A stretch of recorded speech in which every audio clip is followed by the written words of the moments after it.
कि आपने अपने केसेस तो पहले हफ्ते में खत्म कर दिए, अपना नाम तो ईसीएल से पहले हफ्ते में निकलवा दिया। इमरान खान इससे ज्यादा हमें दे रहा था। यहाँ पर बैठने वालों के ऊपर कोई सुरखाब के पर लगे हुए हैं कि ये आदमी एतमाद और ये जो नया रिजीम यहाँ पर आई, अब मैं यहाँ पर किसको सुनाऊं? यहाँ कौन है मुझे जवाब देने के लिए? ना वजीर दाखिला बैठे हुए हैं, ना मुस्लिम लीग उनका और कोई लीडरशिप यहाँ पर बैठी हुई है। ये हुकूमतें इस तरह चलती है। 27 नवंबर को सुबह इस्लामाबाद एयरपोर्ट से मेरी फ्लाइट थी ताजिकिस्तान के लिए, और वहां पर हेरात सिक्योरिटी डायलॉग उनकी इंतजामिया ने मुझे मदऊ किया, तो उसमें शिरकत के लिए मैं जा रहा था और इस्लामाबाद एयरपोर्ट पर मुझे रोक दिया गया बगैर किसी वजह बताए, और सिर्फ ये कह रहे थे वो कि हमें ऊपर से ऑर्डर है। शायद किसी हवालदार ने उनको कॉल कर दिया हो। गुजारिश यह है कि ये एक ऑर्डर है 17 अक्टूबर 2022 को। 17 अक्टूबर को पाकिस्तान की वफाकी काबीना के हुक्म पर मेरा नाम ईसीएल से निकाला गया था। अब उसके बाद 27 नवंबर को जब मैं जाता हूं एयरपोर्ट पे, वो कहते हैं कि आप नहीं जा सकते, और उसके बाद मैं ना जा सका, वापस आए। उसके खिलाफ मैंने प्रिविलेज मोशन भी जमा किया, और आपसे गुजारिश है कि उस मोशन को मैं तो समझ रहा था कि आज वो एजेंडे पर हो गया, एजेंडे पर नहीं, लेकिन वो सबमिट हो चुका है। उसको काइंडली आप प्रिविलेज कमेटी में भी भेज दें। लेकिन जनाब स्पीकर, गुजारिश यह है कि ये आदमी एतमाद और ये जो नया रिजीम यहां पर आई, अब मैं यहां पर किसको सुनाऊं?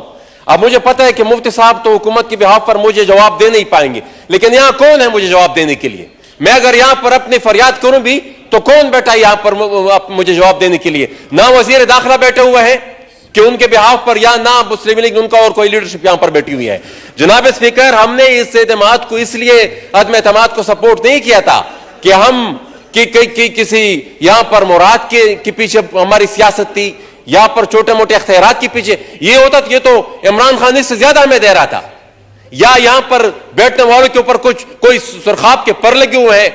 हमने तो इसलिए इस मूव को सपोर्ट किया था कि इमरान खान ने जो अवामी ताकत थी, जो सिविलियन सुप्रीमेसी थी, उसको अपने पैरों तले रोन डाला था। जो अवामी इख्तियार था वो उसने सरेंडर किया था, और उसी की वजह से जो अदम एतमाद की मूव आई, हमने उस चीज को सपोर्ट किया। इसलिए नहीं था किया कि ये हुकूमत जो आएगी ये उन्हीं की जो सारे करतूतात थे उसको रेप्लिकेट करेगी।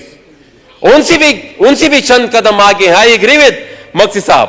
अब जनाब स्पीकर, यही अगर हमारा कंडक्ट हो तो हमें आइंदा के इलेक्शन के लिए इस मुद्दे के साथ अवाम के पास नहीं जाना चाहिए कि हमें वोट दें और हम आपकी नुमाइंदगी करें।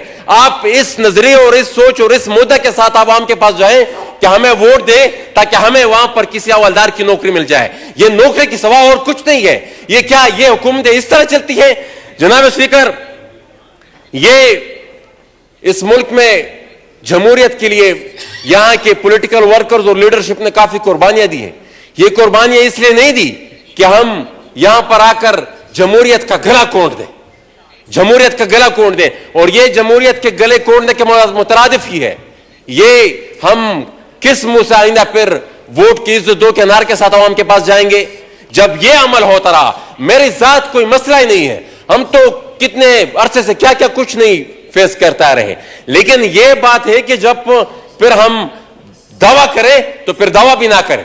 जब हम बात करें और पब्लिक के पास जाएं कि वोट को इज्जत दो के लिए आप हमें सपोर्ट करें, और फिर जब हमें वो इख्तियार हमारे पास आता है तो फिर कंडक्ट हमारा फिर यह होता है। और जनाब स्पीकर, मैं मजीद तो नहीं ज्यादा कुछ कहना चाहता, मैं सिर्फ यही कहना चाहूंगा कि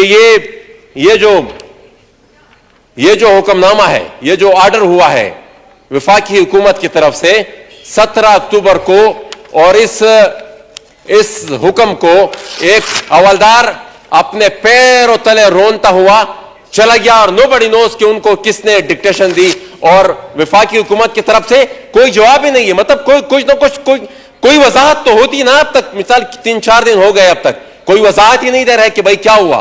तो मेरी गुजारिश यह है कि इसको आप प्रिविलेज कमेटी में भेज दें, और इंटीरियर सेक्रेटरी और डीजीएफआई को आप वहां पर बुलाए। मैंने इसका गिला किया भी नहीं है कि आपने अपने केसेस तो पहले हफ्ते में खत्म कर दिए, अपना नाम तो ईसीएल से पहले हफ्ते में निकलवा दिया। अली वजीर अभी तक जेल में पड़ा हुआ है। प्रोफेसर इस्माइल और उनकी अहलिया गुलाला इस्माइल के वालिदैन अभी तक अदालतों की शक्कर काट रहे हैं। तो ये ये शायद फिर ये इनकलाब जो आया था, ये जो तब्दीली आई थी, या फिर शायद ये एक सूबे के लिए थी। बहुत शुक्रिया जनाब स्पीकर। Thank you.